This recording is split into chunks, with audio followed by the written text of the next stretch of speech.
Hello, Business 600-day students. This is Professor Hassey. Today's date is Tuesday, March 21st, and this is our last lecture video here in week 8 for our online accounting and finance class. We'll have one more video to be posted this Thursday, March 23rd, to review one more time the final examination and any other open item questions you might have.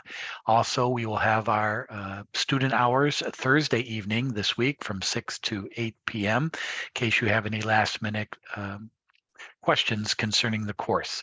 Remember, you have two work assignments due. You have the case paper. If you have yet to post yet, you're on extension and you have until March 26th to post that review analysis in your case paper. And then you have the final examination, which was posted over the weekend, which is due next Sunday, March 26th. There can be no extensions for that. All work needs to be completed by midnight, March 26th. So today we're going to review a couple of things, a few things. We're going to first of all do one more problem from chapter 18, cost volume analysis, talk a little bit more about the contribution margin and how important that is in financial management.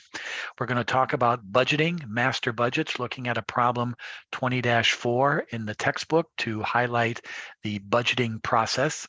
And then finally, we're going to study out of chapter 24, capital budgeting and investment analysis, which is the final area of financial management and finance that we'll study in this course. And it kind of all ties in with accounting, and we'll take a look at that by looking at problems 24-1 and 24-2 out of your textbook.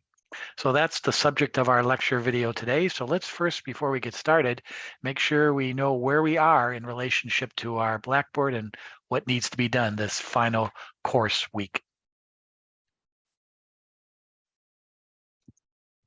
Okay, if we take a look at Blackboard, let's first of all make sure we go to the information section, just making sure where we stand. We have two assignments left, the case study paper, which is some of you are still working on, and that's fine. It's an APA format paper, and the final examination, which is due on Sunday. So roughly speaking, half the course grade is being decided this last week of our class, 50%. So a lot of things to worry about, but I think all of you are going in good shape. Your assignment work has been excellent, and I think we're prepared to handle the final week of this course material. Again, your course evaluation links have now been posted to Blackboard and to your final examination. If you could complete those by March 28th, and then I will post the grades by next Thursday, March 30th, for this course. So we're almost done. A lot of hard work and a lot of fast work in these 8 weeks, but I appreciate all your hard efforts this spring session. Then if we go to the final examination file folder, that's where your final examination is located, to be posted by Sunday. There's a little introduction video that you can watch that introduces the examination. We'll go over that one more time in our Thursday and final video this week of your course. Then if we go to the project paper, again, for some of you, you've yet to finish, which is okay, you're on extension, and make sure you complete that by this Sunday as well. Then we're going to be referring to week 8 of our class content or course content. We have a topic of budgeting and capital investment, but we're first of all going to concentrate on this in-class review section here, looking at problem 18-2A, one last look at the break-even analysis. Then we're going to take a look at this problem that highlights budgets from chapter 20, and then take a look at these two problems which talk about capital investment from chapter 24. So naturally, the PowerPoints are included here if you need to do it, but our final examination is going to cover those scenarios, and we'll talk about that also on Thursday. So let's begin our lecture taking one last look at the contribution margin ratio.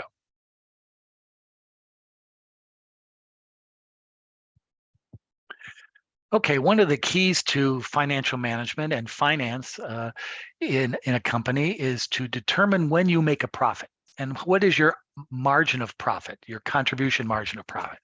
Very important to know that. Many times you want this information quickly before the end of the month or before 2 weeks into the next month to get all your financial statements aligned from your accounting department. It's good to know that in advance of what is your break even and what if are you making money or not. And again, this is a combination of accounting, financial accounting, managerial accounting, and using this in financial management decision making. And here's a company called Tight Drums Company that produces drums, and they sell those drums for $500 a piece. Here are their variable costs. Remember, variable costs are the total cost of operating costs that change in volume, not in per unit. That's called a variable cost. Then you have the fixed costs, which do not change in total dollars, but change in the amount of per unit due to the volume that you produce, the fixed costs. So we're asked in this problem to determine a contribution margin income statement, which is a different form of income statement than the financial statement income statement that we learned at the first part of this course. It's showing the breakdown between variable and fixed cost and showing the contribution margin ratio, which is very important to determine the break-even point. So let's take a look at that.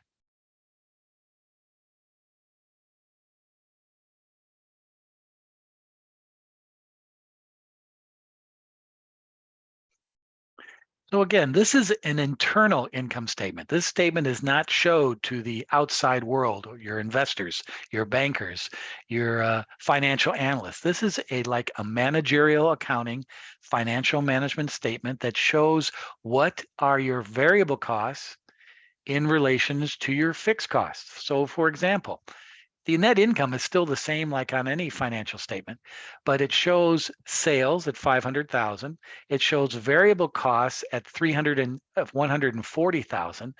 Thus, the difference between sales and variable cost is what is called the contribution margin, 360,000.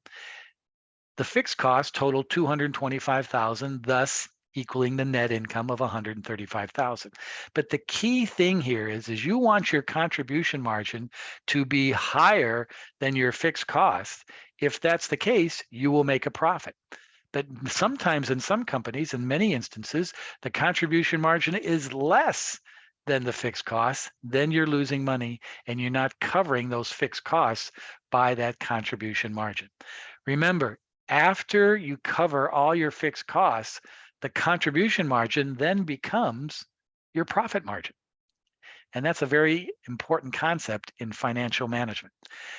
Here it is what we call the contribution margin per unit.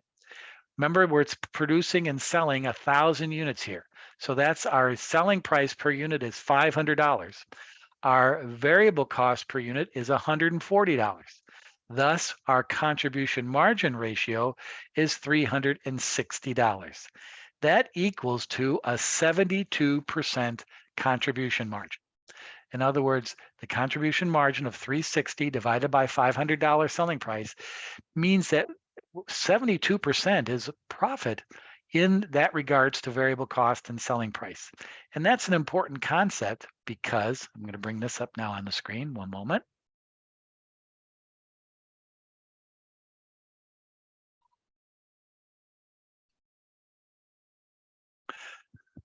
So if I was a financial manager of this company, I now know that my selling price per unit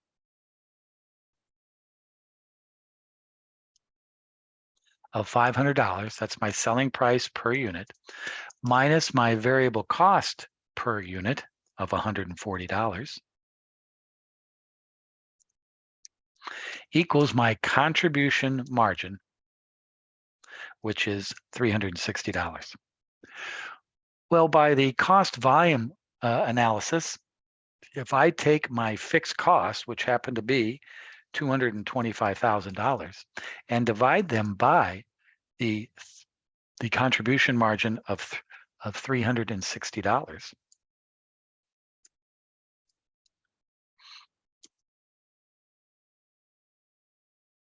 per unit, that will equal my break-even point in units. In other words, that margin covers all those fixed costs. So if I take 225 and divide it by 360, I get 625 units. That is my break-even point. If I sell 626 units, I'm making $360, my contribution margin, and so on. So again, my break-even point in dollars would then be the 625 units, in this case, times my selling price per unit of $500. And that gives you my break-even point in dollars. 625 times 500 equals $312,500.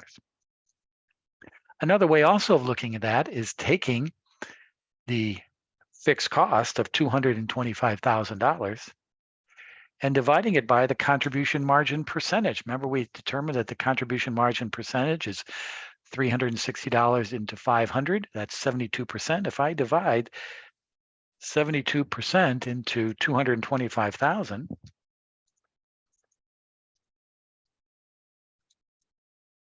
I get $312,500. That's another way of looking at your break-even point in dollars, is taking that contribution margin ratio, which in this case, how did we figure that? We took 360, divided it by 500, and we got 72%. So these are important concepts coming out of chapter 18, because here's why. Before we get a financial statement, if we know what our variable costs are, if we know what our fixed costs are, we know what we're selling our product for, we can determine when we make money. So in the case, let's do an example. Let's say we actually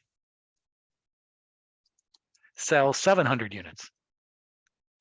Well, because I know all my units, now I know that if I'm making 700 units, I'm producing 75 more units above my break-even point. If I multiply that times my contribution margin ratio of contribution margin of $360, I know exactly how much profits I made. 75 times 360, I made $27,000 profit that period of time, because I know that once I hit 625 units, all my $225,000 of fixed costs are covered. And now anything above that, my contribution margin becomes my profit margin. It's a great question for an exam. When does your contribution margin become a profit margin? When you exceed the break-even in units. And this is a perfect example of that from this problem. So this is an important concept, even to carry forward outside of in your own career or your professional career in business. If you're an entrepreneur, this is an important concept. If you're a department head, when does my department cover its cost at how many services? When I had my business, it was based on billable hours. How many billable hours was my break-even point? For the University of Laverne, the break-even point is 7 students per class. So many businesses have this. A lot of restaurants. I know if we sell 100 meals a night, we're breaking even. If we sell 101 units or meals a night, we're making money. Every business of any kind has a break-even analysis just like this one. So for financial management and strategic purposes, this knowledge of how this all works is very important out of chapter 18. The break-even point, the contribution margin, the contribution margin ratio, and how to determine that by knowing what your variable costs are separated from your fixed costs. And that was highlighted in this problem we just looked at.